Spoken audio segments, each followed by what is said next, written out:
మావా. నేను ముందే పెట్రోల్ పోసుకోమని చెప్పిన. ఈ అడవిలో మనకి పెట్రోల్ దొరికే మార్గం ఎట్టా తెల్లదే. పెట్రోల్ చెట్లే. ఇదేంద్రా ఇది కొత్త వ్యాపారంగా ఉండదా? పెట్రోల్ చెట్లు కూడా ఉంటాయా? చదువుకోలే మీరా. కొబ్బరి చెట్టుకి కొబ్బరికాయలు కాస్తాయి, కొబ్బరికాయల నుంచి కొబ్బరి నూనె వస్తుంది.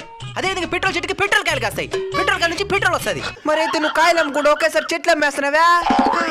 ఇప్పుడు కాలం మారిపిండా, కాయలు కాసిన సొప్పు వెయిట్ చేసిన మళ్ళీ ఈ కొమ్మ అయితే నేరుగా పెట్రోల్ ట్యాంక్ లేనావా, అదే లోపల కాయలు కాసి పెట్రోల్ తయారవుతా ఉంటది. 5,000. 5,000 తెలివి లేదా నీకా? ఇంక జీవితాంతం మనం పెట్రోల్ పోయే సంవత్సరం ఇచ్చారా? సరిందా అయిందండి.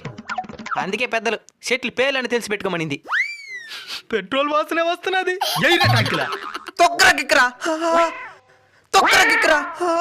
స్టార్ట్ అవ్వలేదు మావా. ఎక్కడా ఈడా?